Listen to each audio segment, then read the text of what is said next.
দর্শক আমি এসেছি কিশোরগঞ্জ সদর 14 ইউনিয়ন রৌয়া বিলে। রৌয়া বিলের চতুর্পাশে দেখতে পাচ্ছেন চারকান্দি, বরকালের পাড়, দরবারপুর, জোরশিয়াল, কাজিরগাঁও, বটকিলা, সিম্বা, বগাডুকি, এই গ্রামগুলো মিলে কিন্তু এই রৌয়া বিল। আর এই রৌয়া বিলের এই যে কিছুদিন আগে কালবৈশাখী ঝড়ের যে বৃষ্টি হয়েছিল, এই বৃষ্টির পানিতে যে ধান, বুড়ো ধান, সেই ধানের পরিস্থিতি কি এখন আপনাদের সামনে আমি তুলে ধরব। আর কৃষকরা কি একটা দুর্ভোগ, কি একটা কষ্ট, জ্বালা যন্ত্রণা তারা উপভোগ করছে তাও আপনাদেরকে জানাবো। এমনকি তারা খুব কষ্ট করে এই ফসল ফলিয়েছে, কিন্তু পরিশ্রমের যে একটা লাভ, যে একটা উৎস তারা কিন্তু পাচ্ছে না। এই পানিতে এই ধান ডুবে গেছে। এখন বিস্তারিত আপনাদেরকে দেখাবো, ততক্ষণ আপনারা পাশে থাকবেন। আরেকটি কথা বলতে চাচ্ছি যে এই রৌয়া বিলের এমন ধরো যে পরিস্থিতি হয়ে থাকে, তাহলে আর অঞ্চলের পরিস্থিতি আরো ভয়াবহ। কিন্তু তাদের যে পরিশ্রম কিন্তু বিতা গেছে, কিন্তু তারা কিন্তু হাল ছেড়ে দেয়নি। তাদের চেষ্টা অব্যাহত থাকবে যতদিন পৃথিবী আছে, কারণ বাংলার কৃষক কোনোদিন হাল ছেড়ে না। পর্যায়ক্রমে তারা কিন্তু চেষ্টা চালিয়ে যায়। কিন্তু এখন যে পরিস্থিতি উৎপত্তি হয়েছে আপনাদের সামনে তুলে ধরব। দর্শক, এই যে ধানগুলি দেখতে পাচ্ছেন, এইগুলি কিন্তু একটু উপরে ছিল, যার জন্য তারা কিন্তু পানি এসে সয়লাভ হতে পারে নাই, তারা কিন্তু উপরে কেটে ফেলেছে। আর যা একটু নিচে ছিল, তারা পুরো ধান কিন্তু পানির নিচে ডুবে আছে।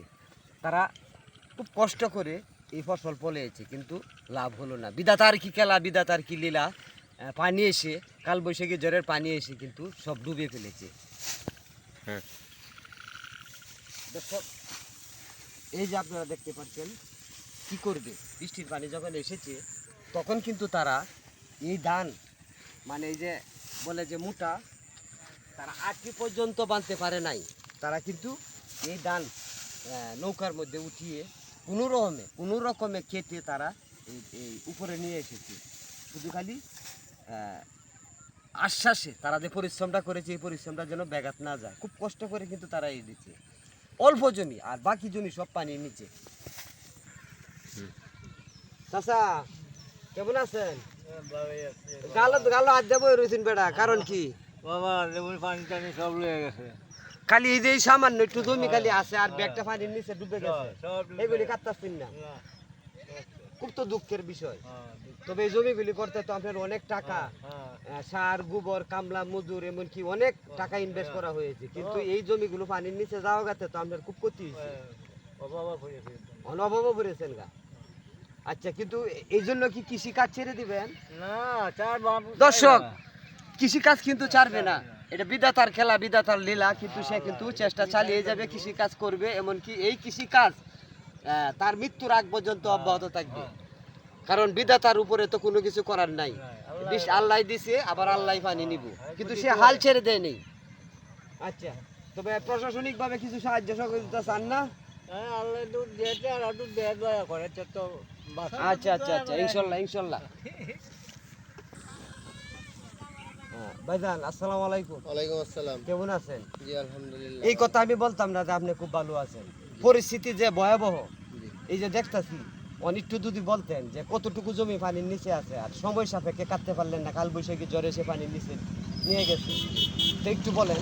জি, আমাদের এলাকার প্রায় 3 ভাগের 2 ভাগ জমি পানি নিয়ে গেছে। জি, ওই এলাকাটা পুরাটাই কাটতে পারে নাই। এই হালকা মাত্রা কিছু কাটছে আপনার এই সাইডে দিয়ে, আর ভিতরে যা জমি আছে লামা এলাকা সবই নিয়ে গেছে।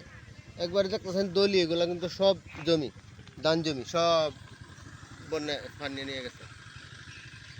গৃহস্থে কোনো ধানই কাটতে পারে না। তবে এই কৃষি বুড়ো ফসলটা করতে তো আপনাদের অনেক বড় একটা বাজেট খরচ হয়েছে। প্রতি আমাদের এখানে বাজে হইলো 35% 1 বিঘা জমি করতে প্রায় 10,000 টাকা খরচ আমাদের। 10,000 তাহলে টাকা যদি 100 বিঘা জমি হয় তাহলে অনেক বড় বাজেট। অনেক। 1 বিঘা জমি কাটতে এখন খরচ হয় প্রায় 7,000।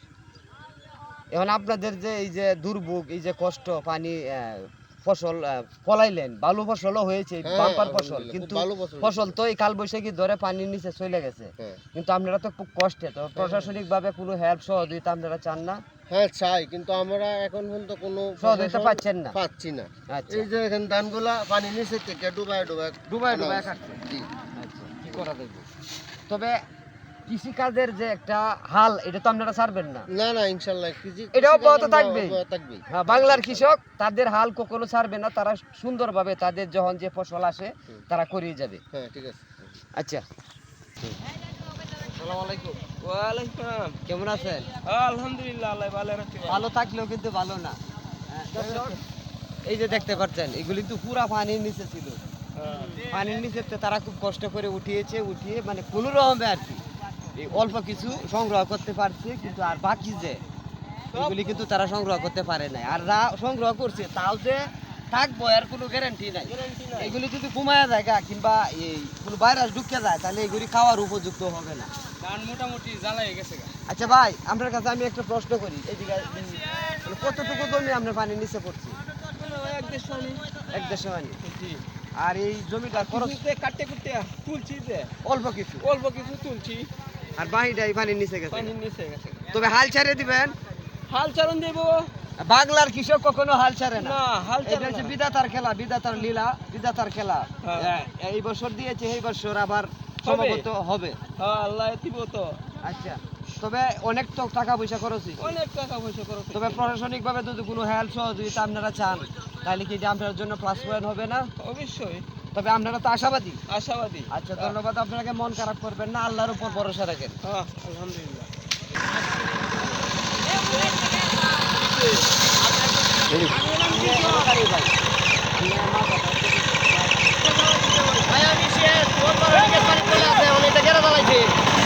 অবস্থা সিরিয়াস। আমরা মাজার লিম্পিরে কই ভাই যে আমরা ইতিহাস যোগদান করা লাগিয়া মাত্র 2 হেনিকে কেটে বৃষ্টির আগে উঠাইছিলাম। দর্শক, বৃষ্টির আগে কিন্তু এই যে ধানগুলি উঠানোর পরে কিন্তু তারা বৃষ্টির পানির জন্য লইতে পারে নাই। তখন এগুলি মানে ঘুমাইছে আর কি, গেরা জ্বালাইছে। ওই আনটিকে তো আমরা টাকা তো অনেক টাকা খরচ হয়েছে। অনেক টাকা খরচ হয়েছে। তো প্রশাসনিকভাবে আপনারা কিছু help দর্শক, 1400 ইউনিয়ন রৌয়া বিলের যে কৃষকরা তারা কিন্তু খুব আতঙ্কের ভিতরে, এমনকি তাদের জমি পানির নিচে তলিয়ে গেছে। তারা প্রশাসনিকভাবে একটু সহযোগিতা চায় যেন তাদের উপকারে আসে, তাই তারা সহযোগিতার কাম্য। এখন এই জমিটা খরচ করতে মানে ফসল ফলাইতে তো আমাদের অনেক টাকা অনেক টাকা খরচ, অনেক টাকা খরচ। এই যে সার আনছি, এই আমি ভিটামিন দিছি, গোবর, কামলা, কামলা, দাঁতি গাছে লাগানি, কোয়ানি, কলকা, সব তো যদি দিতে দিতে প্রায় অনেক টাকা খরচ হয়েছে। অনেক টাকা খরচ হয়েছে। এই যে ক্ষতিটা হয়েছে এটা তো আল্লাহ প্রদত্ত। এটা আল্লাহ তবে হাল ছাড়ে দি ভাই। হাল ছাড়েন দিত না, মানে আল্লাহ তো বাংলার কৃষক কখনো হাল ছাড়ে না, কখনো মাথা নত করে না। সে চেষ্টা চালিয়ে যাবে, পরবর্তী বছর আবার সে ফসল ফলাবে। দর্শক, তারা একটাই দাবি যে প্রশাসনিকভাবে তারা কোনো সহযোগিতা যদি পায়, তাহলে তাদের জন্য উপকৃত হবে। এই আয়ালু এই মানিক ভাই রেডি। দর্শক, এই যে আপনারা দেখতে পাচ্ছেন, এই যে ভাই কৃষক, উনিও কিন্তু খুব কষ্ট করে এই ধান পানির নিচেতে উঠিয়েছে, কিন্তু ধানগুলো কিন্তু ঘুমায় গেছে। তো এইগুলি যদি বাইরে ঢুকে যায়, এগুলি খাওয়ার উপযুক্ত হবে না। কিন্তু আশাবাদী যে তারা এইগুলি কোনো রকমে যদি সংগ্রহ করতে পারে, তাহলে খাওয়ার উপযুক্ত তৈরি করতে পারবে। আবার এই যে এইদিকে দেখতে পাচ্ছেন, তারা কিন্তু পানির নিচে ডুব দিয়ে এই ধানগুলো সংগ্রহ করেছে, কারণ তারা তো হাল ছেড়ে দেয় নাই। এরপরও ভারী বর্ষণ প্রতিদিন আসার কারণে কিন্তু এই যে দেখতে পাচ্ছেন পানি একবারে দলি, সব কিন্তু পানির নিচে ইয়ে হয়ে গেছে। আবার এই যে দেখতে পাচ্ছেন নৌকা,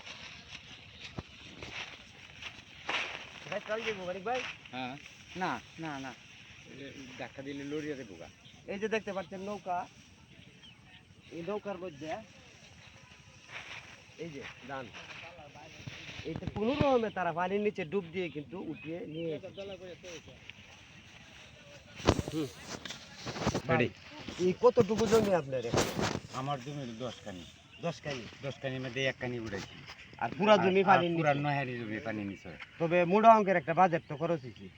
খরচ তো কি পরিমাণে খরচ হয়েছে, যা এই হাল চাষ, এরপরে কচুরি সাফ করা, আপনার কামলা খরচ। কামলা খরচ বিভিন্ন ধরনের, এরপরে এই ইউরিয়া সার, হুম। গোবর, হ্যাঁ, পানি, হুম। বিভিন্ন ধরনের কীটনাশক জি, ওষুধ জি, ব্যবহার জি, করার জি, অনেকটা জি, বাজেট জি, খরচ হয়েছে। জি জি তবে আপনাদের যে এই যে দুর্গতি, এই যে কষ্ট, জি তবে আপনারা কি প্রশাসনিকভাবে কোনো হেল্প সহযোগিতা চান না? চাই কিন্তু আমরা পাই কই, কার কার কাছে বলবো? আমরা তো এরকম তবে আপনারা আশাবাদী না দাবি? আশাবাদী, তাহলে আমরা একটু বলেন। আমরা খুবই আশাবাদী। ওখানে মোটামুটি ভাবে এত এত জমি করার পরেও আমরা তখন অসহায় হয়ে গেছি। যে অসহায় হয়েছি এখন এই অবস্থার ভিতরে আমরা যে একটা কিছু করব বা এরকম ধরনের কোনো কিছুই নাই, একবারে আচ্ছা। সর্বহারাই হয়ে গেছি। আচ্ছা, দর্শক, আমরা সকলেই আশাবাদী এই কৃষকের জন্য। তারা খুব কষ্ট করে কিন্তু ফসল ফলিয়েছে, কিন্তু বিধাতার খেলা পানির নিচে তলিয়ে গেছে। এখন তারা আশাবাদী যে প্রশাসনিকভাবে যদি কোনো সহযোগিতা সাহায্য আসে তাহলে তার জন্য উপকৃত হবে।